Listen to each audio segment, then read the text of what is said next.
Hello there, ladies and gentlemen. Today I'm going to go over neonatal neurosonography. Neonatal cranial ultrasound is used in NICUs all over the world, and it's an invaluable tool in finding intracranial pathology in preterm neonates and also in term infants. So before we begin, here's a little bit about me. My name is HEMISPHERES, and I've been involved in pediatric ultrasound for about 10 years. I'm registered in abdomen, OBGYN, and also vascular. So as I said before, the lecture objectives are going to be anatomy, the technique, and the pathology, though on this video I'm just going to focus on intracranial hemorrhages and ischemic events. Typically when we do these exams, we use small transducers, like this one from GE or this one from Accuson. They have a very small footprint and it fits within the anterior fontanelle of the neonate with ease. They're also pretty high frequencies. They go from all the way down from 4 to about 10 megahertz. On very small babies, we can use the linear, and you get extremely high resolution images. We can also see the superficial structures like the superior sagittal sinus, superior cortical regions of the brain. You can use it on larger babies too, if their fontanelle is open enough. And you get some pretty exquisite images with these probes. This is a picture from the 1980s, and you can see there's not a whole lot of resolution in this image. You can kind of make out, some of the structures like the SYLVIAN fissures here, the ventricles, the cranial bone. And, this is a modern image, and the resolution is just amazing. So what are the indications for neonatal neurosonography? The most common reason you're going to do it for is a premature infant. Babies born before 32 weeks gestational age and weighing less than 1,500 grams are at an increased risk for intracranial hemorrhage. Babies born in distress or with low APGAR scores. Any neurological changes after the baby's born warrants a neonatal ultrasound. Cranial dysmorphisms like macrocephaly or cranial synostosis. And also for follow-up for a known hemorrhage to see if it progresses. The benefits of ultrasound is, number one, it's safe. It's non-ionizing radiation. The portability, you can use the ultrasound machines in the NICU, which benefits the babies as they're very unstable, and transferring them down to CT or MRI is sometimes not possible. So we can bring the machine to the bedside and provide high-quality imaging right there. The findings are typically reliable. You can diagnose a lot of different pathologies with ultrasound.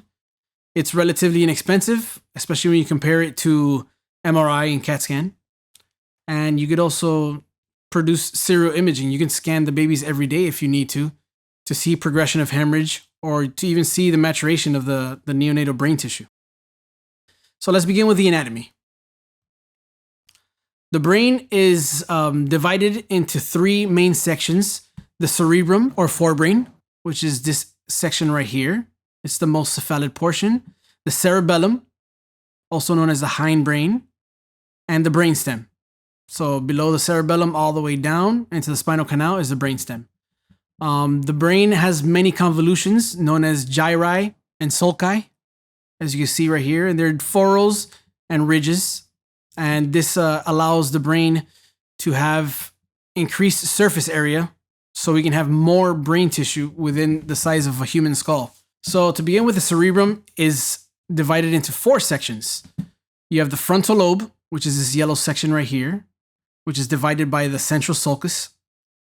The parietal lobe, the temporal lobe, which is divided by the Sylvian fissure, and the occipital lobe, which is the posterior portion. So this is front, obviously frontal. This is posterior, occipital, parietal, and temporal. And over here again, you have the cerebellum. The cerebrum is also divided into 2 hemispheres, a right and a left. So here's a posterior view of a sheep brain, and you can see the left hemisphere, the right hemisphere, and the cerebellum, and then the brainstem and spinal cord. These hemispheres are connected by the corpus callosum, which you can see right here. And here's just a drawing of the hemispheres. This is from the front aspect, so this would be right. And this would be left. And the corpus callosum would be around here. So key sonographic structures. These are structures you're going to see while you're scanning almost always, and they're very important to rule out anomalies and for orientation to landmarks. You have the interhemispheric fissure, which is a large midline groove. The SYLVIAN fissures, which I showed you before. The CAVUM, SEPTUM, PELLUCIDUM. The corpus callosum. The basal ganglia, which is gray matter structures at the base of the brain, which contain thalamus and caudate nucleus, to name a couple of them. The ventricular system, and the cerebellum. So the interhemispheric fissure is a deep groove that divides the brain into left and right hemispheres. Here's a sonographic image, and this red line is showing the groove or the fissure. And then you have your right and your left cerebral lobes or hemispheres. Here's an anatomical drawing also showing the interhemispheric fissure. And within the interhemispheric fissure, you have the falx cerebri, which is an invagination of the dura mater that goes down into that groove. So the dura mater is a covering of the brain, part of the meninges. And here you can see an anatomical section showing the falx cerebri. And all this is the dura mater. Here's another image of the falx cerebri right here. Here's an anatomical drawing in red. So this goes all the way down. And then here you have the tentorium, which separates the cerebrum to the cerebellum. So the SYLVIAN fissures is a deep groove, but it's horizontal. Whereas the interhemispheric fissure is a longitudinal midline fissure. This one's a horizontal one, and it's bilateral. Here in red, you can see it on the gross anatomy section, and here on the sonographic image. On sonography, if you look at it, they kind of look like sideways Ys. That's the way I've always seen them. And they separate the frontal and the occipital lobes from the temporal lobes superiorly. It is also known as the lateral sulcus, and deep to it, you'll have the insula. So the cavum, septum, pellucidum is a midline fluid-filled structure. It's located between the bilateral anterior horns of the ventricle system. It is a fetal neurodevelopmental marker. It is one of the structures we routinely interrogate during obstetrical examination, usually at 18 weeks for the fetus. Its absence is associated with several central nervous system abnormalities. A couple of them is corpus callosum agenesis and septo-optic dysplasia. And this structure usually fuses by 6 months of life, though it persists in 15% of adults. So you can do an MRI in an adult, 40-year-old adult, and you might be able to see the cavum, septum, pellucidum in them. Here's a couple images, sonographic and gross anatomy. So right here where the asterisk is, that's the cavum, septum, pellucidum, right here. And here it is between the two lateral ventricles. So these are the anterior horns of the lateral ventricles. And right in between them is the cavum, septum, pellucidum. And you can see this image is a sonographic image of this area here. So lateral ventricles. And here's a diagram showing the ventricular system and then deep to it, the cavum, septum, pellucidum. So this is the cavum, septum, pellucidum here. An extension of that is the cavum VERGAE, which is present in some babies. It goes all the way down to the end of the corpus callosum. And on some babies, you also have what's called the cavum VELLUM interpositum. I'll go over that in a second. So the cavum VERGAE is present in 30% of infants, and it is present in less than 1% of adults. So here you go. You got the corpus callosum right there, cavum, septum, pellucidum, and then the cavum VERGAE. The cavum VELLUM interpositum would be located in this region right here, antero-inferior to the splenium of the corpus callosum. So here are images of the cavum VELLUM interpositum, as I showed you earlier.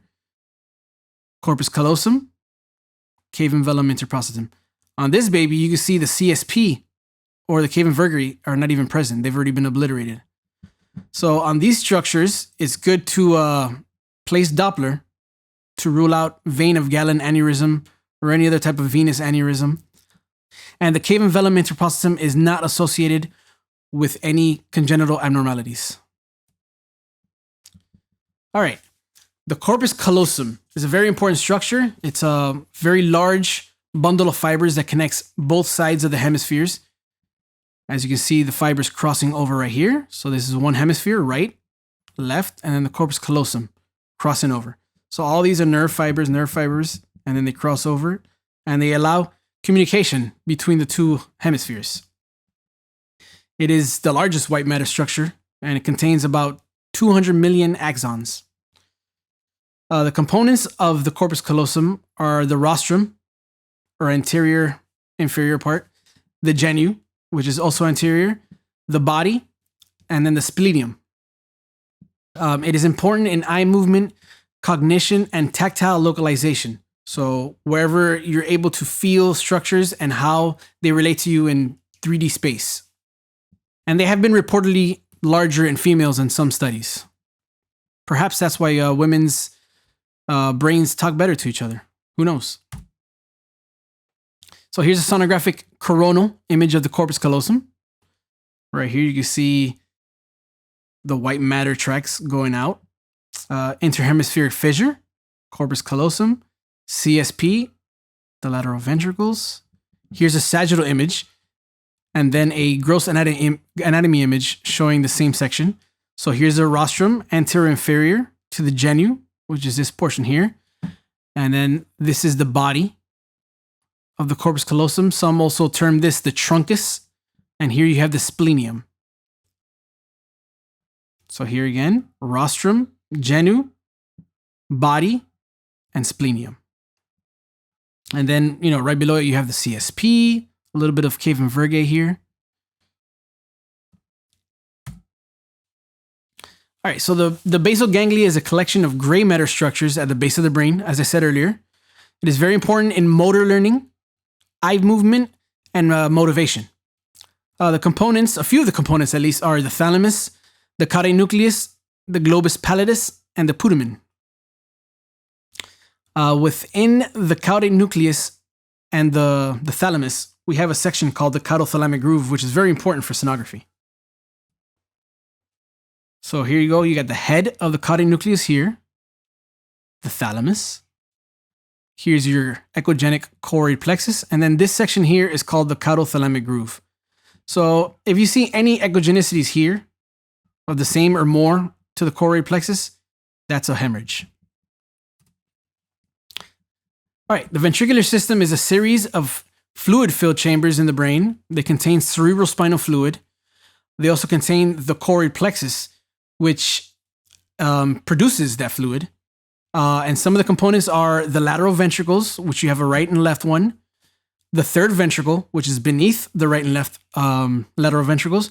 And the fourth ventricle, which is beneath the third ventricle. The lateral ventricles are connected to each other, or connect to the third ventricle via the foramen of Monroe. The third and fourth ventricle are connected via the cerebral aqueduct, or the aqueduct of Sylvius. And in very young fetuses, the ventricular system has germinal matrix all around it, which is a very important structure, which I'll get to in a second. So here's a 3D rendering by ultrasound of the ventricular system. So this is a fetus. They take a coronal view, a sagittal view, and a transverse view. And here's the 3D rendering of it. So here's your lateral ventricles. Here's your third ventricle, foramen of Monroe. And same thing here, lateral ventricles. Here we have a sagittal view of the lateral ventricle.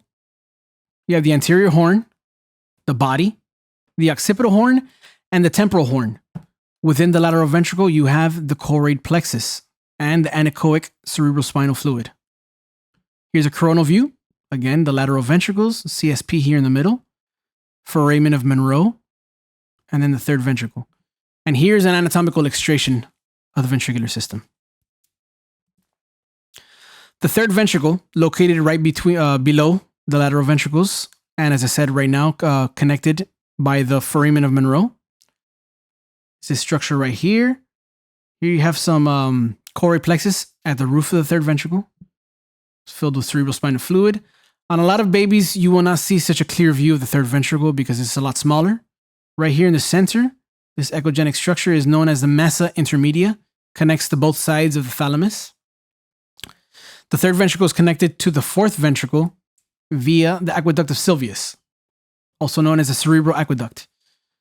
Once it passes through this duct, it goes into this triangular shaped structure right here, which is the fourth ventricle. Here you can see the triangular shaped structure right there.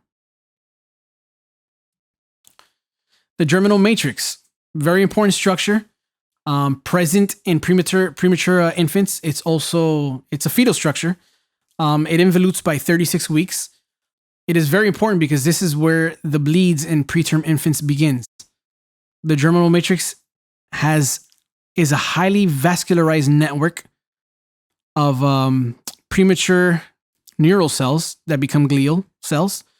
The capillaries are very delicate and can rupture with any change in fetal cerebrovascular perfusion. So it's very delicate. Rapid change in high blood pressure, and these tiny capillaries can rupture, and then the blood starts to accumulate in the caudothalamic groove. Once it breaks through that ventricular lining or ependymal lining, it goes into the ventricle and becomes an intraventricular hemorrhage. Here is a nice illustration of the development of the cerebrum, the germinal matrix, and the ventricles. So here is from 7 weeks to 28 weeks. You can see the baby's brain is very smooth, the fetal brain very smooth. By 28 weeks, you already start to see some gyri.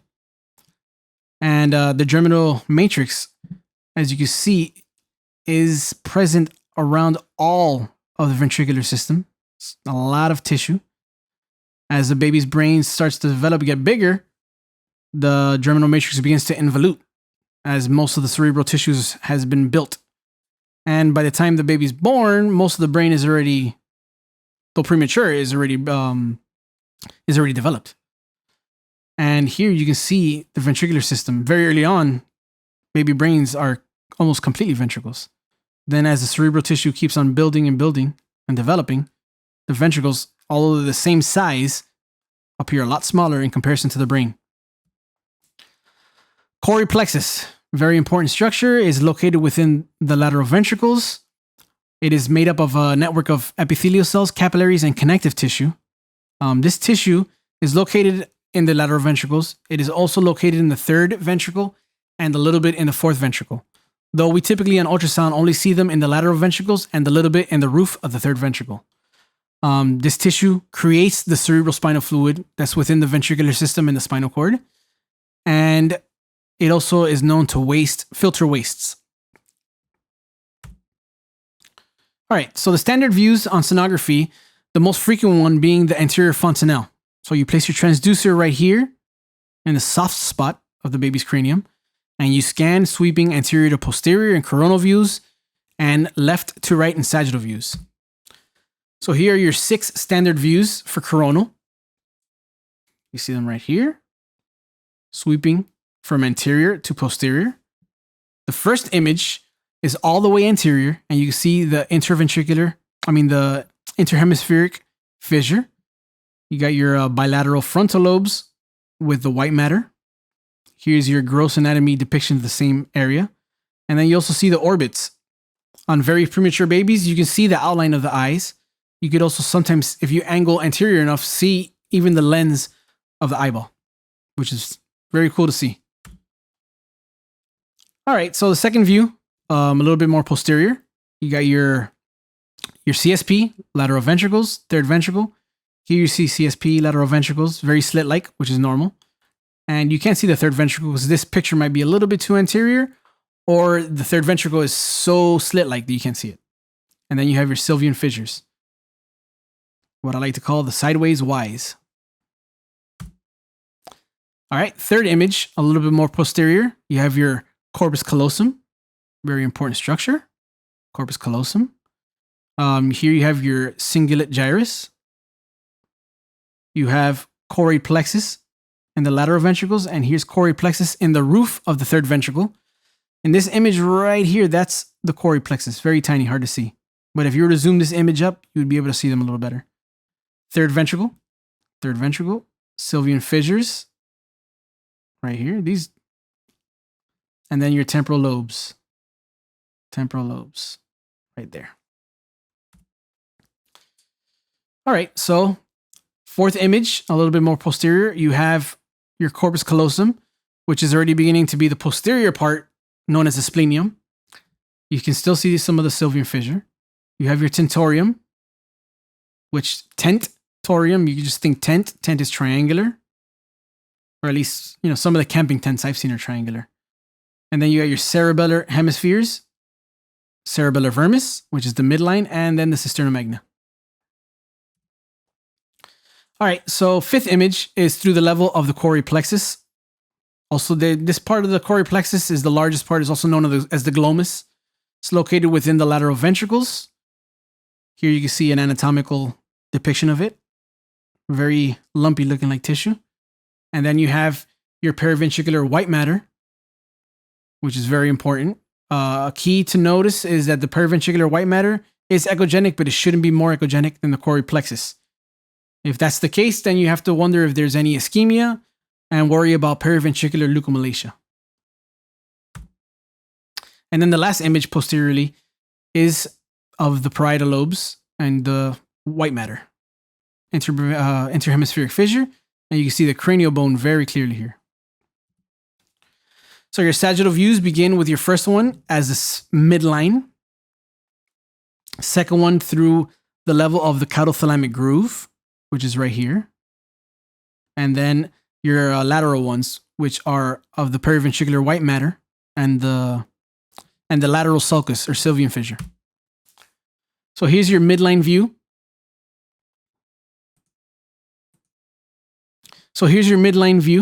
You have your CSP, cavum septum pellucidum, and this baby you have cavum vergae. Here you can only see, you can't see the cavum, there's no cavum vergae because this is an adult brain. You have your corpus callosum, genu, body, splenium, third ventricle with the mesa intermedia, cerebral aqueduct, and fourth ventricle. Here you can see the fourth ventricle triangular shape very clearly. All right, parasagittal, you have the head of the caudate nucleus, the thalamus. Here you can see the caudate nucleus very clearly and some of the thalamus. And then here's your caudothalamic groove. Very important. Any echogenic lump here, a centimeter or more, or typically about a centimeter, is blood. The chori plexus usually begins about 1/3 after the beginning of the thalamus. So any echogenic lump here is considered a germinal matrix hemorrhage. And then you have your temporal lobe, cerebellum. More parasagittal, you have still some caudate nucleus here, thalamus. Very important view of the chori plexus here. Going into the temporal lobe, into the temporal horn. As I said before, the periventricular white matter should not be more echogenic than the chori plexus. So that's good. And then you have your temporal lobe and a little bit of cerebellum here. There's more in this image. And then all the way parasagittal, you have your periventricular white matter. Here you can see the white matter of the brain, the Sylvian fissure, and then the temporal lobe. All right, another view is the posterior fontanelle. This is very important because within the posterior fontanelle, you just angle backwards towards the back of the skull, and you'll be able to see the occipital horns of the ventricles very clearly. So with a baby with their head laying down, the most dependent portion of the ventricular system is the occipital horns. So if you're concerned that there may be blood in the ventricle, but you're not sure, you can use this view to see if there's any accumulation of echogenic material here, which would be hemorrhage. Here you can see the glomus of the chori plexus. Another reason to look at this region is if you're concerned for periventricular leukomalacia or ischemia of the periventricular white matter. You can see it here, and you can see that it's not more echogenic than the chori plexus. All right, another scanning view is the temporal window. This is right above the ear, right here in this notch where the ear meets the temporal part of the skull. And you can see a very clear transverse or axial view of the brain, very reminiscent of the biparietal diameter that we do for fetuses. Here's a little bit more superior. You can see the cavum septum pellucidum and the lateral ventricles, interhemispheric fissure, some of the midbrain right here.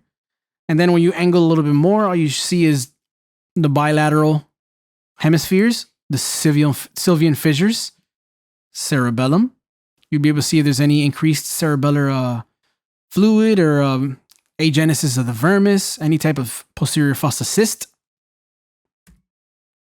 And then the last view would be the mastoidal fontanelle. So you go posterior to the ear, and it's a very, very good view for the cerebellum. Here you have the cerebellar hemispheres. Cerebellar hemispheres. You have your fourth ventricle right here. And depending, if you're a little high, you'll be a midbrain. If you angle a little low, you'll be at the pons. And then you got the cerebellar vermis right there.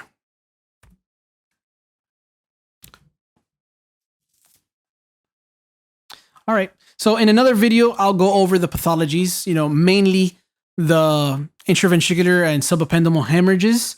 I will also go over hypoxic ischemic encephalopathy. I will go over congenital anomalies as well. Well, there you have it. We went over the technique. We went over some very important anatomy. I'm going to be doing other tutorials in the future. I hope you enjoyed this. And I hope you can use some of this information in your practice of neonatal neurosonography. Thank you.